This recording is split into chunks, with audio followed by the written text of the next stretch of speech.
হোটেলে ঢোকার আগে দেখে নিয়েছিলাম বিরসা মুন্ডা পার্কও। পরের দিন একই গাড়িতে করে প্রথমে গেলাম পরেশনাথ পাহাড়। ধানবাদ থেকে পরেশনাথ পাহাড় যাওয়ার দৃশ্য অপূর্ব সুন্দর। এই পাহাড়ের নিচে আছে অসংখ্য মন্দির। একটি মন্দিরে ব্রেকফাস্ট সেরে পাহাড়ের নিচে থেকে মোটরসাইকেল ভাড়া করে দেখলাম পাহাড়ের সর্বোচ্চ চূড়ায় জৈন মন্দির। নিচে মেঘ আর মেঘের মধ্যে আমরা উঠে চলেছি পাহাড়ে। এটার অনুভূতিই আলাদা। পাহাড়ের নিচে থেকে চূড়ার দূরত্ব 9 কিলোমিটার। অনেকেই ট্রেকিং করেও উঠছেন।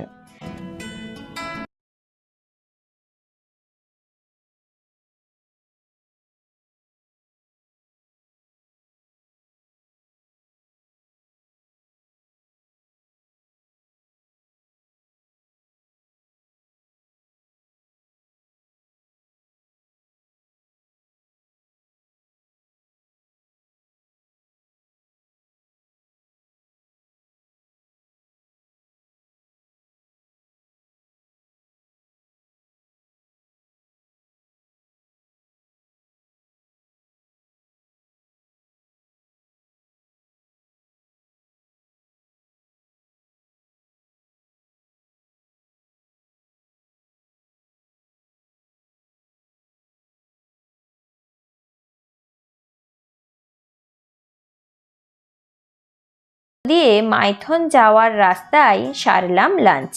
ছিল আবারও বাঙালি ভাতের থালি। মাইথন ড্যামের কিছুটা অংশ ঝাড়খণ্ড আর কিছুটা অংশ পশ্চিমবঙ্গে পড়েছে। এটি হলো ডিভিসি। বর্ষাকালে এখান থেকে জল ছাড়লেই পশ্চিমবঙ্গের অনেক এলাকায় বন্যা হয়।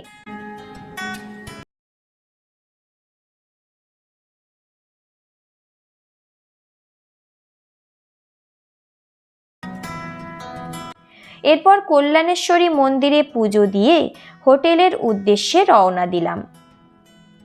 হোটেলে ফ্রেশ হয়ে ডিনার সেরে নিয়ে অটো করে ধানবাদ জাংশনে পৌঁছালাম। রাত 12:15 বিকানির হাওড়া এক্সপ্রেস ধরে হাওড়া পৌঁছালাম ভোর 5টা নাগাদ। আমাদের জন্য রইল এই ট্রিপে আমাদের অটো, গাড়ি ভাড়া আর হোটেল ভাড়ার বিস্তারিত তথ্য, আর দেওয়া রইল কিছু মোবাইল নাম্বার।